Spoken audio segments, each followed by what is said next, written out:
എനിക്ക് വെച്ചില്ല ഭംഗി എനിക്ക് സാർ ഫ്രണ്ടിലും പൊறுமையாக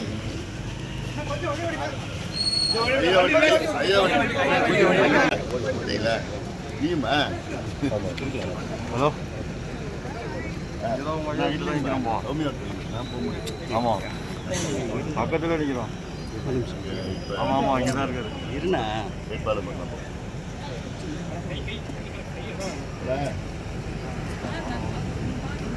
செஞ்சு நீ தான் முதல் போட்டு போட்டு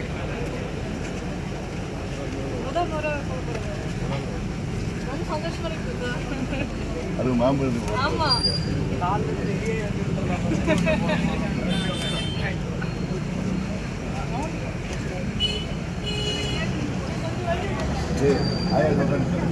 பிரச்சாரமே பண்றாங்க அவங்க. தர்மபுரியை கலக்கிட்டாங்க.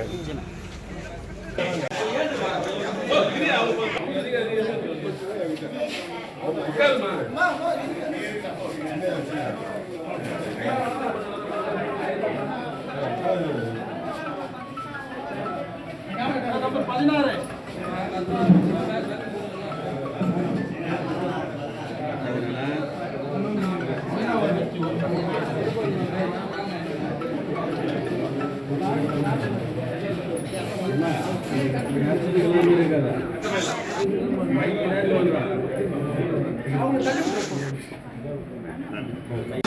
எனக்கு யாரு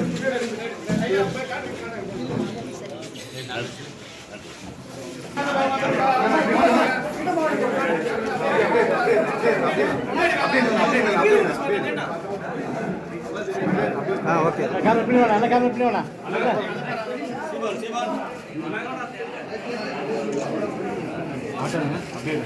கேமரா பின்னாடி வேணா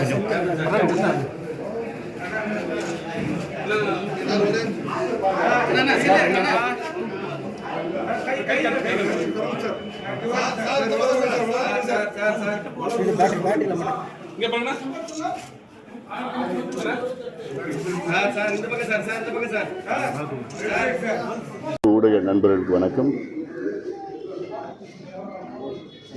இன்று தமிழகம் மற்றும் புதுவையில் எங்களுக்கு சாதகமான ஒரு அமைதி புரட்சி நடந்து கொண்டிருக்கிறது.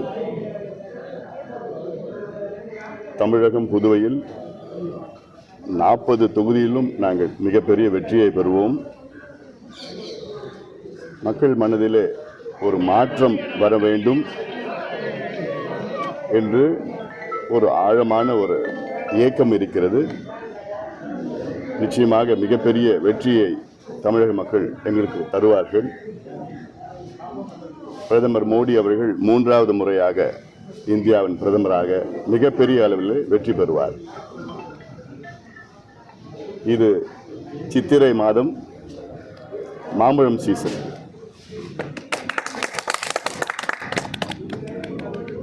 ஏதாவது கேள்விகள் இருக்கா?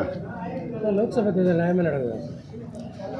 இப்போ வரைக்கும் எந்த பகுதியிலையும் இது வரைக்கும் எந்த பிரச்சனையும் எங்களுக்கு வரலை. இன்னும் அமைதியாக நடந்துட்டு இருக்கு. இது பல வகையான புகார்கள் வந்து கொண்டிருக்கிறது.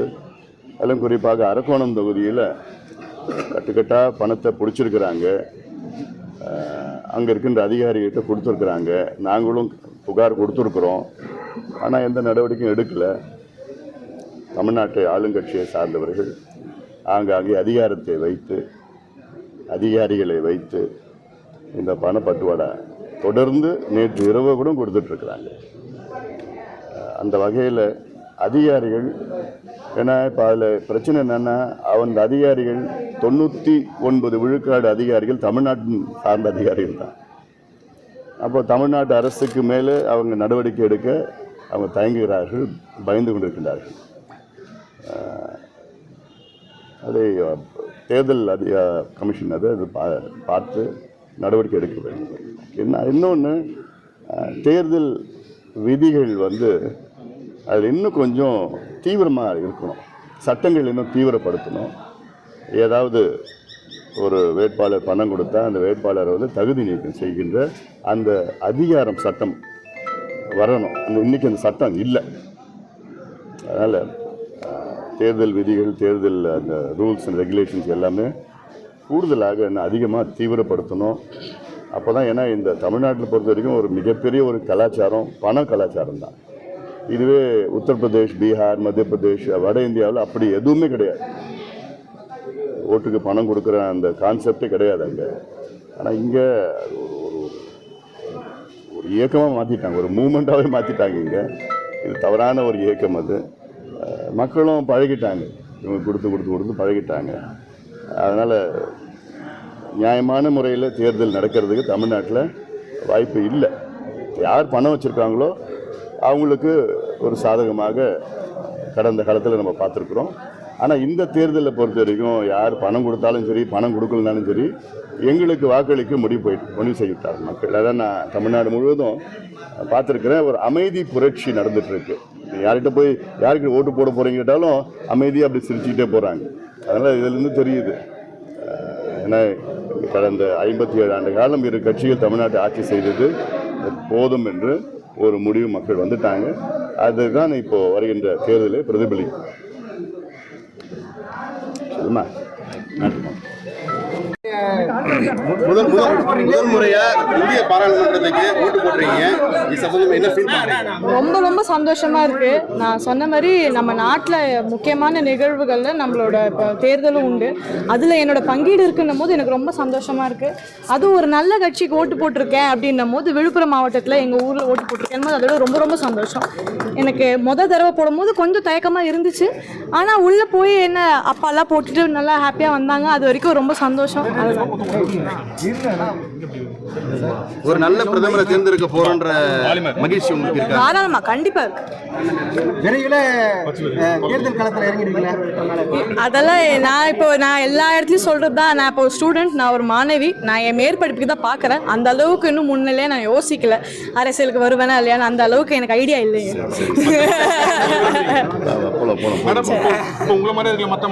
மாணவர்கள் என்ன சொல்ல விரும்புறீங்க? அல்ல, முடிவு பண்ணுங்க, நல்லா ரிசர்ச் பண்ணுங்க. உங்களோட கேண்டிடேட், அதாவது உங்களோட வேட்பாளரை நல்லபடியா முடிவு எடுங்க. மற்றவங்க சொல்றாங்க, அம்மா அப்பா சொல்றாங்க, குடும்பம் சொல்றாங்க, ஆட்சி வேணும், நல்ல தலைவர்களை தேர்வு செய்யுங்க. அதுக்காகவே நல்ல முடிவு எடுங்க, யோசிச்சு முடிவு எடுங்க. ஏன்னா அடுத்த 5 வருஷம் நம்ம இங்க இருக்க போறோம். நம்மளோட முடிவு, நம்மளோட தலையெழுத்தை நம்மளால தான் மாற்ற முடியும். அதனால நல்லபடியா முடிவு எடுங்க. அரசியல் எப்படி இருக்குன்னு பாக்குறீங்க மேடம்?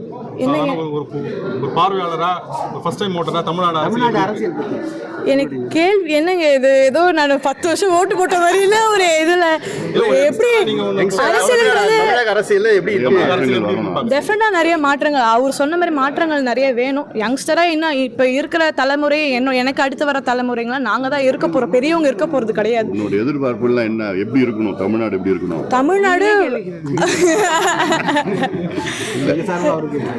இல்லைங்க, நிறைய மாற்றங்கள் வேணும். ஏன்னா இப்போ என்ன சொல்றது, அதை டெஃபினட்டா கல்வி, வேலை வாய்ப்பு எல்லாமே வேணும். ஏன்னா இப்போ இருக்கிறது பத்தாதுங்க. இப்போ இருக்கிற, அதாவது உலகம், சொசைட்டி ரொம்ப முன்னிலையாக போயிட்டுருக்கு. நம்ம டெஃபினட்டாக மாற்றங்கள் வேணும். நான் படிக்கிற சமூக அறிவியலில் இதுதான் சொல்கிறாங்க, சொசைட்டி இஸ் டைனாமிக் அப்படின்றாங்க.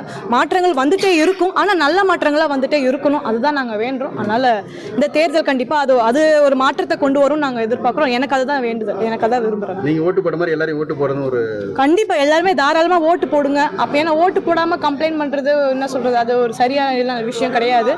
அதனால ஓட்டு போடுங்க. உங்களுக்கு இஷ்ட ஆளுங்களுக்கு, அதாவது உங்க வேட்பாளரை நல்லபடியா முடிவெடுத்து ஓட்டு போடுங்க. அப்பதான் இந்த மாற்றத்தை நம்மளுக்கு ஒரு பங்கீடுன்ற ஒரு சந்தோஷம் இருக்கும். தர்மபுரி தொகுதியில பொதுமக்களை சந்திச்சீங்க, எப்படி இருந்துச்சு? மக்கள் எல்லா இடத்துலயும் சொல்றதுதாங்க, ரொம்ப சந்தோஷம். அவங்களோட உபசரிப்பு, அவங்க அன்பு எல்லையே மீறினது ரொம்ப சந்தோஷமா இருந்துச்சு எனக்கு.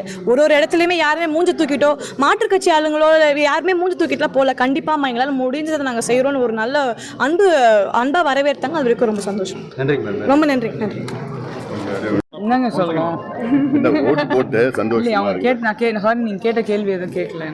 யாராவது கேட்டீங்களா? கேளுங்க. போட்டு என்ன சொல்லணும்னு முதல் வாக்கு நான் இதோட 2014 இருந்து ஓட்டு போட்டுட்டு இருக்கேன். இந்த பாராளுமன்ற தேர்தலை எப்படி பாக்குறீங்க? பாராளுமன்ற தேர்தல் சொன்ன மாதிரி ஒரு மாற்றம் வரணும். தமிழ்நாட்டில் ஒரு மாற்றம் வரணும். ஒரு இன்னும் ஒரு நல்ல அரசியல் போயிட்டுருக்கு. ஸோ 3வது முறை அவங்க வந்தால் நல்லாயிருக்கும். தமிழ்நாட்டில் ஒரு சேஞ்ச் வரணும். இதோட ஒரு புதுசாக எப்பவுமே இவங்களாம் அவங்களான்னு இல்லாமல் இது ஒரு 3வது ஒரு தனியாக நிற்கிறது ஒரு மக்களுக்கு ஒரு நல்ல முடிவு எடுப்பாங்கன்னு நம்புகிறோம். மத்திய அரசு வந்து ஸ்டேபிளாக இருக்கணும்னு நினைக்கிறீங்க, அதே மாதிரி மாநில அரசு ஸ்டேபிளாக இருக்கணும்னு நினைக்கிறீங்களா, இல்லை மாற்றம் வரணும்னு நினைக்கிறீங்க? மாநில அரசுக்கு தேர்தலே இல்லையா அது? இனி வரும் காலங்களில் வருவாங்க. மக்கள் அந்த வித்தியாசத்தை தெரிஞ்சுக்கணும். அதாவது சட்டமன்ற தேர்தல் இல்லை பாராளுமன்ற தேர்தல், நம்ம எதை தேர்ந்தெடுக்கிறோம், எதை நம்ம யாரை தேர்ந்தெடுக்கிறோம் அப்படிங்கிறது மக்கள் தேர்ந்தெடுக்கிறது தான் இருக்குது. அவங்க என்ன முடிவு பண்ணுறாங்களோ அப்புறம் அது தானே நம்ம போய் நம்ம அதில் என்ன சொல்லணும். நன்றி. தர்மபுரி வெற்றி வாய்ப்பு நல்லா இருக்கு. அவங்க அவங்க என்ன 100% என்ன பண்ண முடியுமோ வேட்பாளர் சௌமியா அன்புமணி நல்லா பண்ணியிருக்காங்க. மக்கள்கிட்ட நல்ல வரவேற்பு இருக்குது. அதுதானே வேணும், மக்களோட ஆதரவு தானே முக்கியம் அதில். அதனால் நல்லா தான் இருக்குது தர்மபுரி. ஓகே, நன்றி.